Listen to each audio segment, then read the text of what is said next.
The Apple iPhone 16 Pro Max is bigger and more powerful than ever. It has a beautiful screen, an excellent camera array, and new camera controls that could change how you approach iPhone photography. Power and battery life both get a boost to make this the big screen smartphone of your dreams.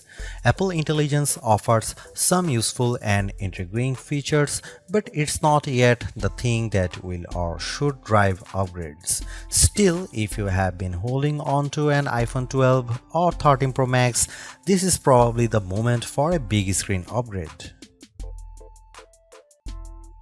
The iPhone 16 Pro Max was announced at the Apple Glow Time event on September 9, 2024 and it's shipping from September 20. This is a larger phone with more screen, more power, AI and a brand new camera control button, but it still costs the same as last year's iPhone 15 Pro Max in the US and UK. It's actually a little cheaper in Australia. I'm not arguing that $1,199 for a 256GB iPhone is cheap, but at least Apple didn't raise any price hike by $100. Apple also made a point at this year's iPhone 16 launch event of talking about some big trade-in deals. Its point, I think, was that you probably won't be paying full price for these phones. The virtually identical iPhone 16 Pro costs $999 but starts with half the storage space. If you like big screens and want a reasonable amount of storage for all that 4K 120fps video, you probably want to choose the iPhone 16 Pro Max. The iPhone 16 Pro Max is available in natural titanium, white titanium, black titanium and desert titanium, which is the color of my test unit. I still prefer the black. It might seem like Apple's phone design strategy is now why mess with a good thing.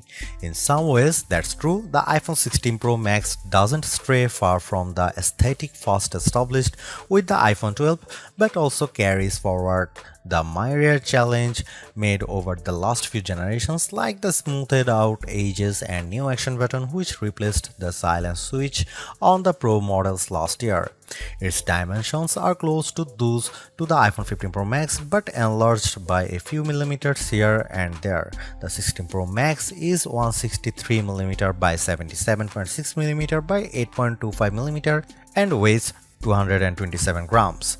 That's 6 grams heavier, 3.1mm taller, and 0.9mm wider than the iPhone 15 Pro Max. If you are comfortable holding and using the iPhone 15 Pro Max, I suspect you will have no trouble with the iPhone 16 Pro Max. I can't say the new phone feels substantially larger in my hand, but I do notice the difference in screen size.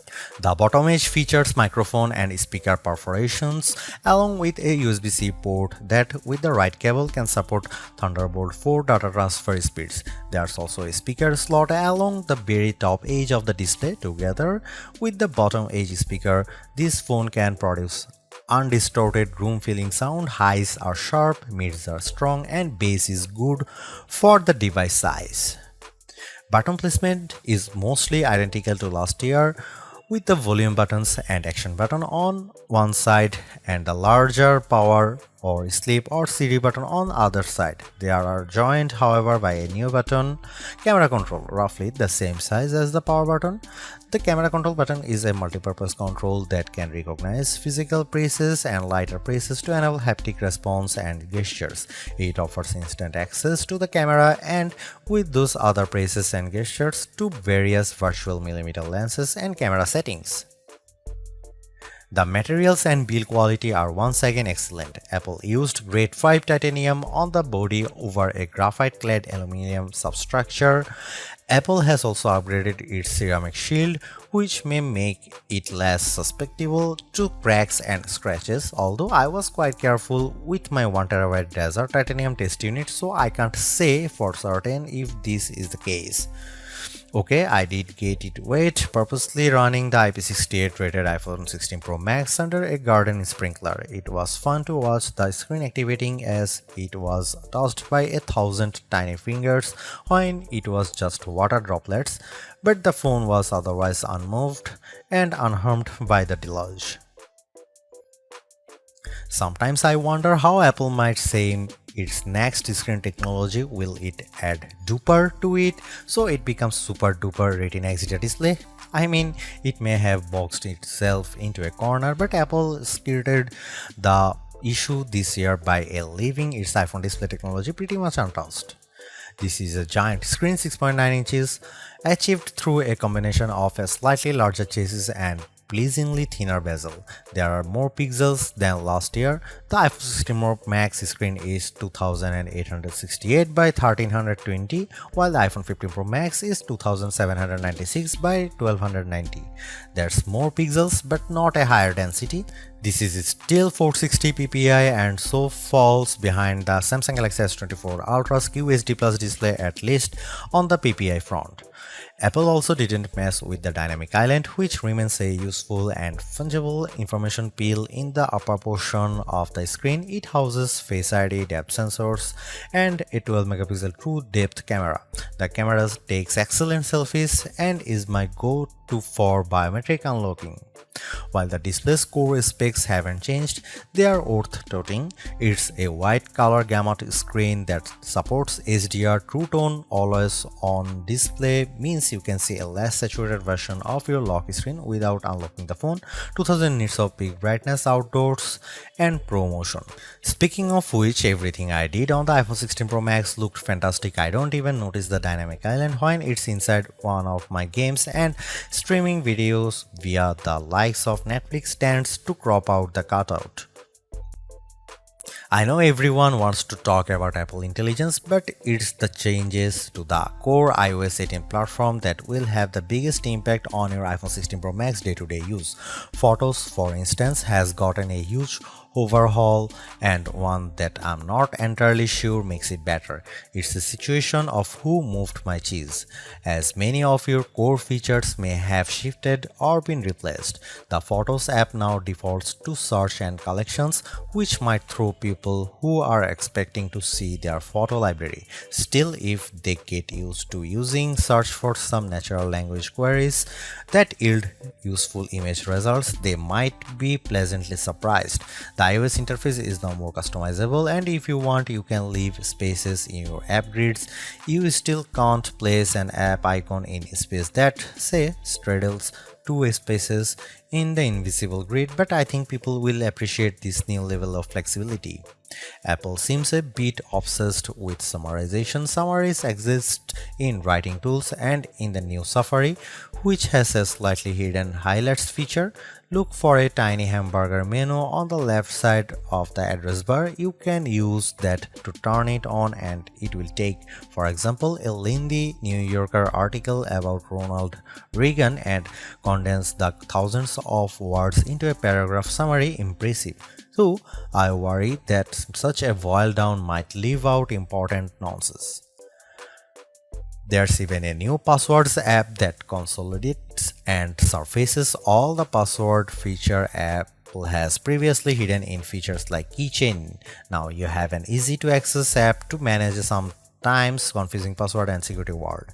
One of my favorite new iOS 18 features is Math Notes. Inside Notes, you can scribble any question, and when you put an equal sign at the end of it, Math Notes automatically solves it and writes the answer in what will look just like your own penmanship. It's a smart bit of machine learning. None of this is as sexy as Apple Intelligence, but this and the myriad of other changes coming with iOS 18 might be more readily practical than what you can currently do with Apple's AI efforts. Apple's 13-year-old digital assistant has burst out of its floating bubble, and now when you summon it, takes over the whole screen. I switched between calling Siri by name and using a long press on the power button to call it, and each time the entire screen was encased in a beautiful multicolor glow. The display almost appears to flash when you press that button, and when you make your request, the screen pulses in response. Siri really seems more alive than ever. This, too, might be the most exciting part of the update. Apple Intelligence features that give Siri access to information about you on the phone to make its responses more contextually relevant are not here yet, nor are app insights that might help dig into applications to enable features and actions. Instead, we get a Siri that is somewhat better at handling the ahs and ums that sometimes happens when you are trying to craft a Siri prompt. I found that Siri can understand some confused talk, although if you are nearly incoherent, Siri will be lost too. Siri did well on some question and was effective at opening the FaceTime camera when I said I wanted to take a selfie. It also did well when I asked how I could share my Wi-Fi password, returning a concise step-by-step guide. One other nice Siri update is the text to Siri. All it takes is 3 taps on the bottom of the screen to open a Siri window in which you can type in your prompt. It's a nice, discreet way of getting the answer or help you need. Writing tools, which you can find when you type text in notes, emails, or messages, offers to make your writing better in a variety of ways. I'm a confident writer and communicator in email and messaging, so AI assistance in these tasks doesn't appeal to me. There are 2 millions who feel otherwise and may find these tools useful.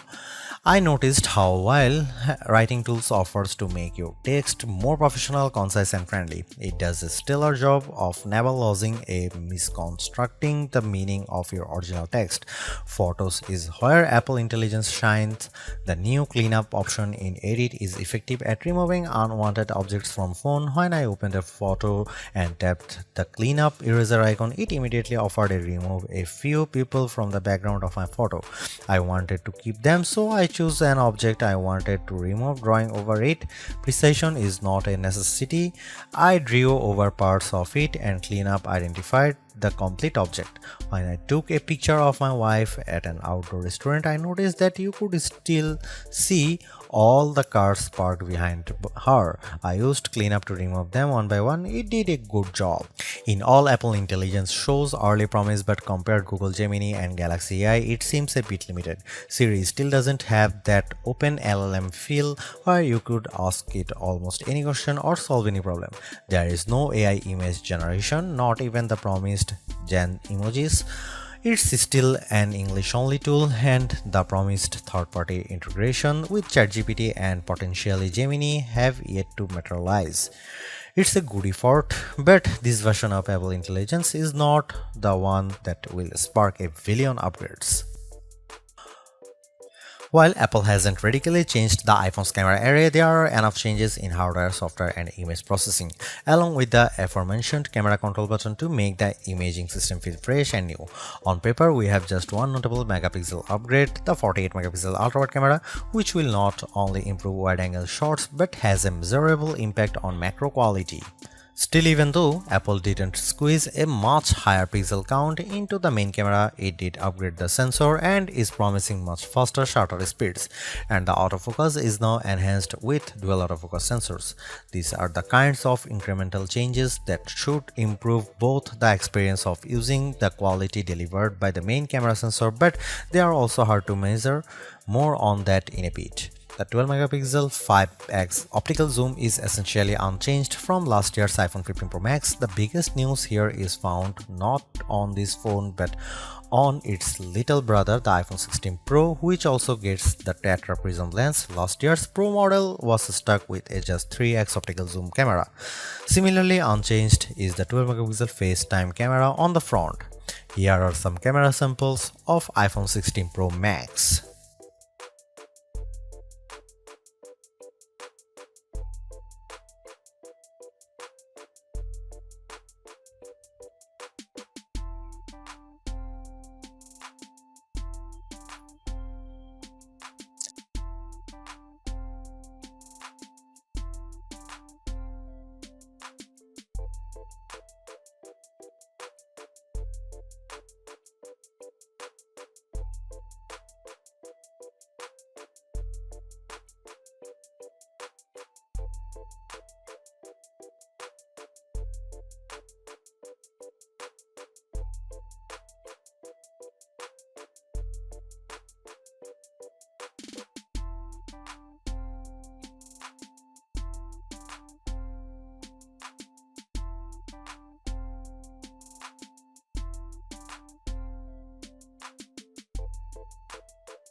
By every metric, the iPhone 16 Pro Max's new A18 Pro SoC is a beast. It outperforms the A17 Pro and Qualcomm's Snapdragon 8 Gen 3 in most benchmarks, while Apple isn't backing the CPU with as much memory as you might find in, for instance, a Google Pixel 9 or Samsung Galaxy S24 Ultra. The iPhone 16 Pro Max and its A18 Pro chip make good use of the 8GB it has.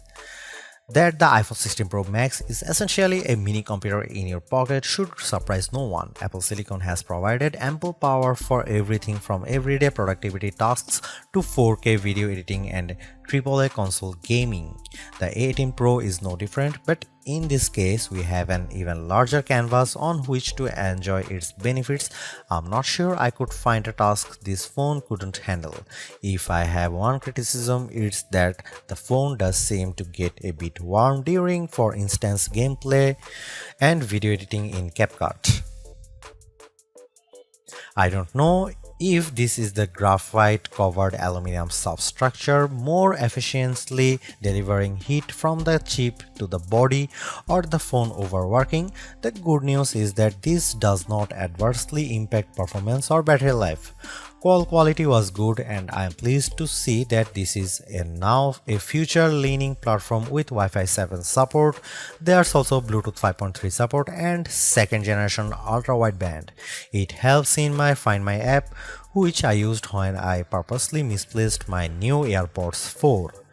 In the US, the iPhone is now eSIM only, which I like, although some people miss the physical SIM card. I appreciate the ease of switching eSIMs from one phone to other and how easily the iPhone 16 Pro Max lets you switch between multiple eSIM numbers on the iPhone 16.